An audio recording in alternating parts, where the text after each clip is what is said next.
Hello, welcome back. Today I have something completely different. I have these clear crayons to review. I'm sure that if you've been looking at different art supplies, you've probably seen these already, but I thought they looked really cool. I wanted to try them and I thought I'd share my experiences with you. So this is how this box comes. I know that you can get a larger set, but I wasn't able to get those. So these are the only ones I could find. And I'll leave you a link where I got these.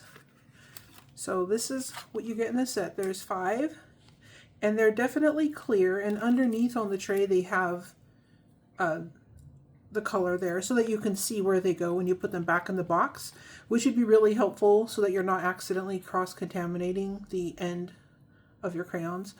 And these are definitely clear. So hopefully the camera's picking that up. So what I wanted to do was test these out on some coloring pages so that we could get an idea of how they look on paper. And on Ferris Wheel Press, on their website, they have these coloring pages for their different inks that they make available for free. So you purchase them, but they don't cost anything. And then you could download and print them out. This is for Billowing Blush, and it's got this cute scene. The curtains were already blue when I printed it, so that's how that looks. This one is for Valiant Blue, and it's got this really pretty, it looks kind of like a stained glass window. And this one is Unfettered Flight, and it's got these swans. I'm not sure. Let's see, I got a couple others, I think. Yeah, the Sherry Sonata, and these are stickers. You can color these or print them out first and use them for journaling or whatever. They're really cute. And I think that's the last one. So I have extra paper underneath it for padding. Okay. So what I want to do is just try out a couple colors. They're supposed to blend really well. And I'm not going to color on this whole thing because it would just take too long. But I just want to try out some of the colors. And I just wanted something to practice them on instead of just a blank sheet of paper. But we can maybe do like a swatch down the side or something. So this is how yellow looks. It looks like it got some of the red on there, but that's fine. So that's the yellow. Here's the red. Right up against it, and then it says you could just blend it with your finger, and they do blend. These are really, really soft and creamy feeling. So here's the green, and this one is also green. Okay, so that one was yellow green, and this is regular green. Okay, I see. And then this one is blue. This set does not include a purple, so I'm wondering if maybe we could put a little bit of red here and make a purple. Yes, so you can definitely. The colors don't really, well, at first it looked fine laying on top, like if you lay the 2 colors on top. Okay, there we go. That's more purple. Okay, so you can theoretically blend these a little bit, but all right, I want to see how these look in a drawing. Let's start with a lighter color. I think it might be smart to go light to dark on this. Maybe kind of like how you would do with watercolors. And let's try coloring in here the window.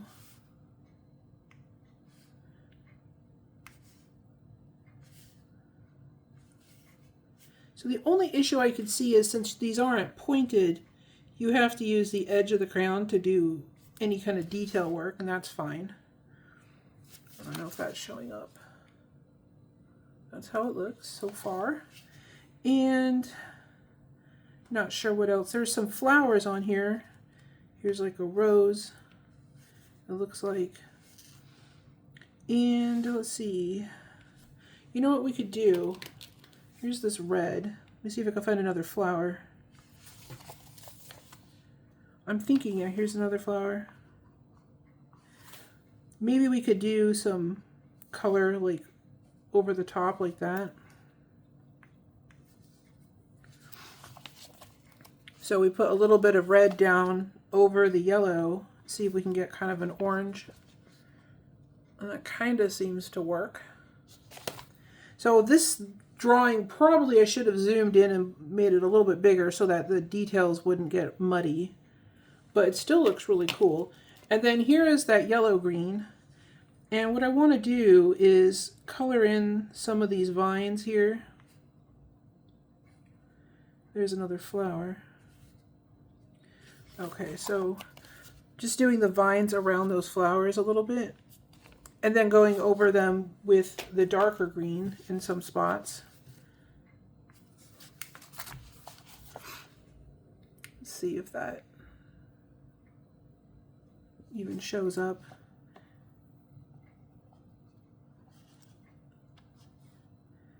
So in person, this is really pretty. I don't know how that looks on the camera, but it looks fine so far. There's another flower there.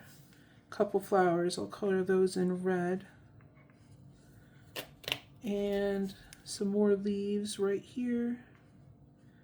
Okay. It's really hard to get those little tiny details. And then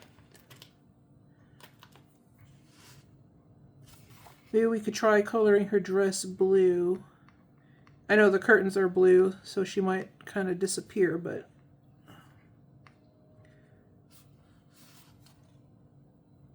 I'm trying to do this without coloring in the railings on the balcony. Don't know if I'm succeeding.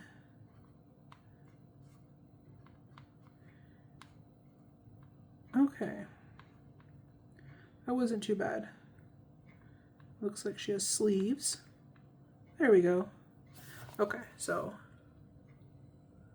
that's how that looks. It's actually really cute.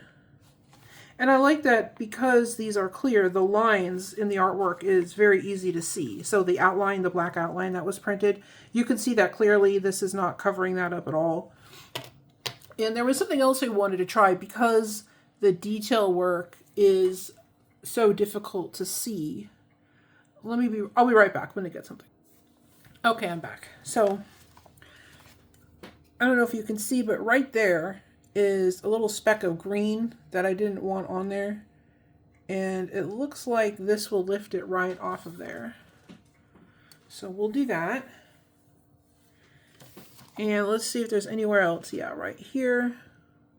Checking to see if this is even visible on the camera. Okay, so it does look like you can scratch off a little bit that you don't want. It does take off the bulk of the wax or whatever this is. And then I'm going to turn it around and try to spread it out in the area where I do want it. I don't know if that's doing anything. I guess it'd be better to test it on a blank spot on the side here. What I wanted to do, I wanted to see if it was possible to use something like this to get into a more, like if you have like a really small area that you want to color. Okay, so it does look like you can. You can use something else to scrape it up. This is really, really soft. It's hard to describe, but it's really, really soft. So it makes sense that you could scrape it up and use it with something else, which is something I haven't seen anybody else do. And, you know, I figured since it was soft, you should be able to pick it up with something and maybe, you know, if you had something where there was some detail work and you wanted to be really specific about where you put it, maybe something like this would work. So let me try a different color. Maybe something that would show up like the red. And what I want to do is just real quick, just see if we could color that line on the window.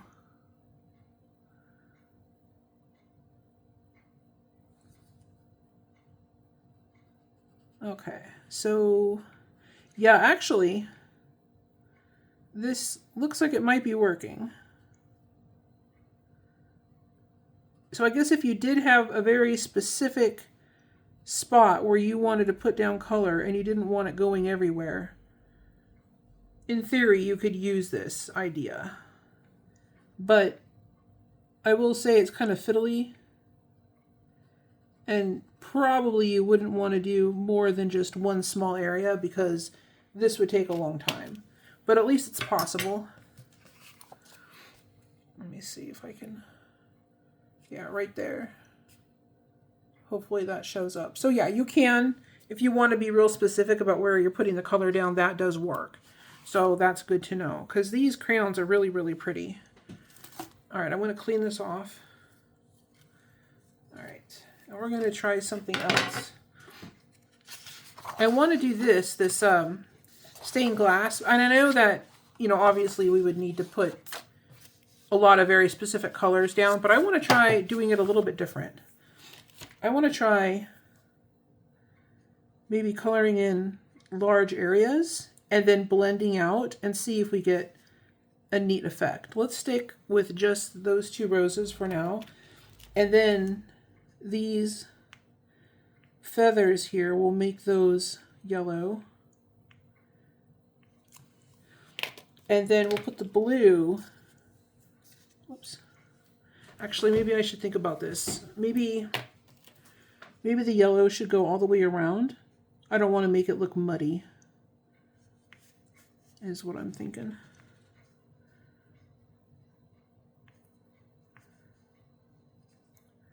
Okay. I got some red on there by accident.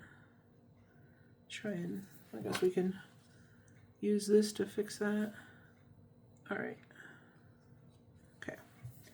And then what I was going to see is what happens if you just kind of blend outwards. Does it turn orange? Kind of. It sort of turns everything orange. I think maybe if we just need a little bit more red on this flower here, like that. See, when you look at it side by side, you can see that that red is much brighter than the one next to it. So maybe just blending the outside and not the center, or maybe going back over the rose again with the red afterwards. The colors don't seem to lay on top of each other very well. There we go. Okay. And then I want to go and put in some green around here, like this. So that's the yellow green. And then this is the regular green. Like that. And blend that together. Okay, now that's starting to look like something. Then I want to add the blue. We'll start here.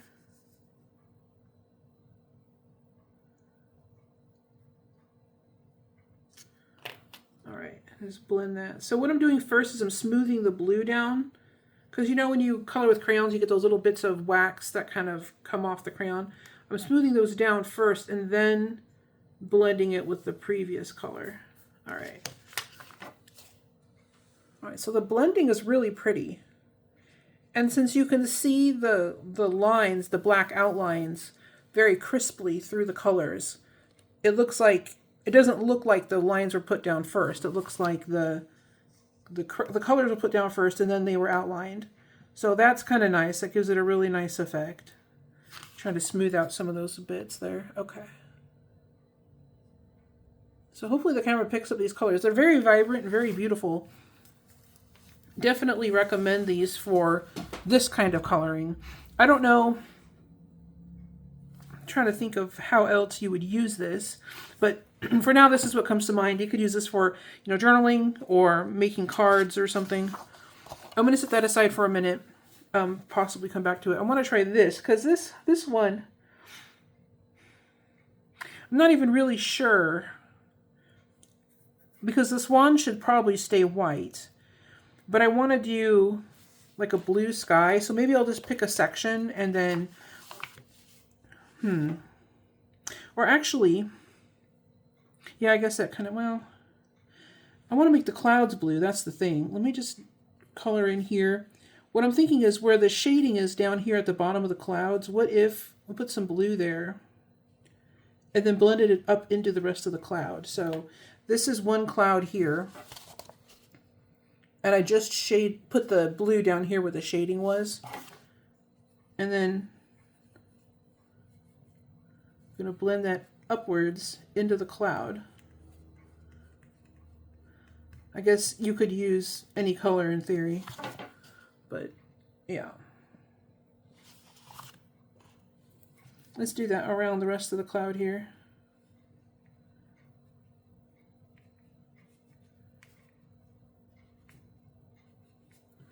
There we go. So first, where we've got that little piece of wax that's sitting there, I try to smooth that into the paper first before I do the blending. Just so that there's no spots later on where the blending is super dark where it shouldn't be. Okay. All right, so that gives the cloud like a softer look. And I'm not going to go through the whole drawing and do this, but I guess it's another nice way you could add in some really soft shadows. And then what I'm curious about is if the sun was coming down from above the clouds, which I guess normally it would be, what if we added a little bit of yellow there? But there's a lot of red bits on here. Let's see if I can get that off of there. Maybe just like little bits of sunny highlights in certain places, like that. And then just blended that in a little.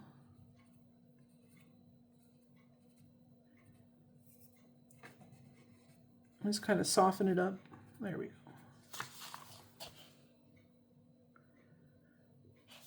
I don't know. It's kind of bright yellow, like a... It doesn't give me like the sunlight effect I was thinking. Maybe if we made it a little more orange. Let's see what this does. The red, though, kind of overpowers that yellow. Okay, that actually, even with the overpowering red, I think that does look a little bit better. So you got this nice warm glow coming from above with the blue shadows down below. So there's some fun things you can do with this. I'm not sure how I would, with the limited color palette, I'm not sure how I would do the different shades of blue. So like the clouds might be like a paler blue, and then the sky might be a different color blue, or no blue at all. We could just leave it white. I don't know. But the other thing I wanted to try was the purple. So remember how I said there's no purple in this set? Well, I wonder if maybe you could just take a little chunk of the red like this. Because if you remember when I was saying it's hard to lay in one color over the top of the other, but what if we mix them first? I'm just taking a little chunk off of here. And what if we mixed them somewhere? This might be better to do on a piece of ceramic or something instead of directly on the paper, but I wonder how well these mix. Well, I guess if I... There we go. So it does look like you can mix them. That's not a perfect purple, but you can mix them beforehand. And maybe then put them on the paper? Oh, that's right.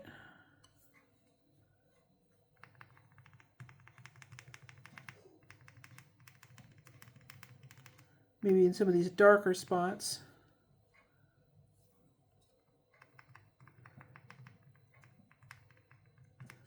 All right, there we go.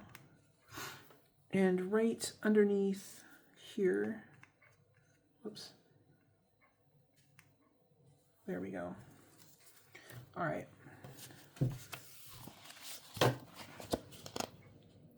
So there's the mix I made on the side. So you can just mix them first before you put them on the paper. So I think that would be the best way to do this, because you've got these primary colors. You get 2 greens and no purple, and there's no black in here. Although I typically don't like to paint with black or color with black because it kind of flattens the artwork. It's better to mix like an opposite color to get a black or like a brown, like a basically, I guess in this case it would be more of a brown. In fact, let's just give that a try. Let me clean this off. So let's find out what happens if you add a little bit of yellow to this. To my limited purple here. Okay. And this would be, again, this would be much better to do on something smooth like a piece of glass or a piece of ceramic or something. All right, let's see how this looks. Yep, there you got a brown. So I think they give you the colors you need to come up with the additional colors that you would want to use for whatever drawing. On here, yeah, there was a bear in the window.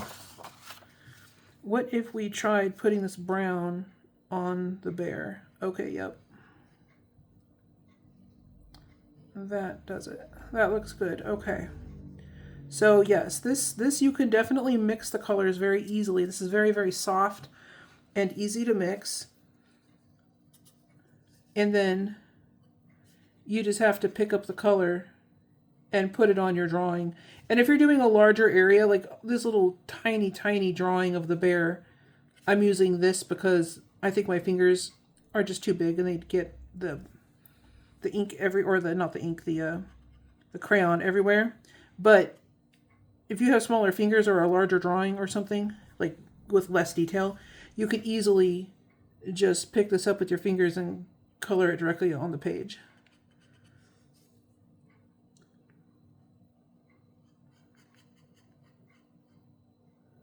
All right, let me turn this a little bit so I can... I'm trying to get it right there on his muzzle. There we go, okay. I think I got it. I'm just gonna kind of blend it out a little. There, all right. Trying to see if I'm even, there he is, okay. Yep, so we got that really nice, like a tan brown color. So yeah, you can definitely mix these colors. And I really like how that color turned out actually. Here's this.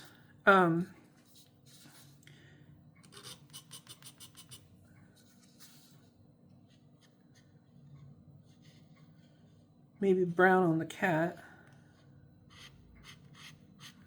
I think what's cute is with these cats that they have in their artwork, it's actually their actual cats. They have pictures of them on social media working in the shop. It's really cute. All right.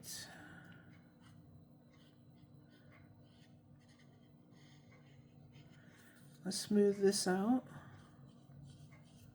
There we go. So hopefully that's a better example of the color. And that's compared to those bright colors over there. So you can definitely mix these. Really, really pretty.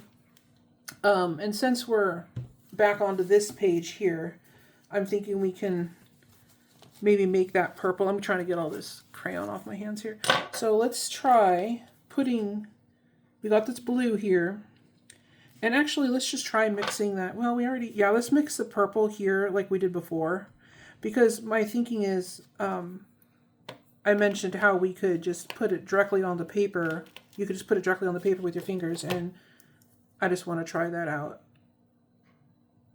All right. I think I'm going to put more blue than I did last time. Like the ratio of blue to red is more blue. I'm sorry this is a little bit longer video than usual, but I've seen these crayons and I've seen examples of how people have used them, and I just remember thinking, well, what about this and what about that? And I thought maybe there's somebody out there who's got the same questions. And so I wanted to try those things and just see. Okay, so I put down a really thick layer of this crayon by accident, so let me just wipe it away a little. There we go. That's a beautiful purple. Yeah, these mix beautifully. So, yeah. Yeah, these are awesome crayons. Very, very mixable and very pretty colors. I'm going to try adding a little bit more blue to the actual drawing, directly onto the drawing, because I think that I overlapped the purple a little too much. Yeah, you can see it doesn't really lay on top very well, but that's fine because I'll just blend it up into the purple a little bit. There. That makes a much nicer gradient. Look how pretty that is. It's a beautiful color. So this is definitely something that I think would be really pretty on cards. Like if you do stamping, you stamp the card with something that won't smudge, with an ink that won't smudge, and then color it in with these crayons and just kind of blend everything out. And I think that'd be beautiful. And then you can use your fountain pens to write in the card. Yep, so this is a very, very, very fun art supply. All right, so if you enjoyed this, you know, and want to see more things like this, let me know. If you like the, I guess, this is not really fountain pen inks or soap or whatever my usual videos are about. But if you like this kind of thing, just let me know and I can try to make more videos like this. And click like and subscribe to support the channel and see more videos. And thank you so much for watching. You have a great day.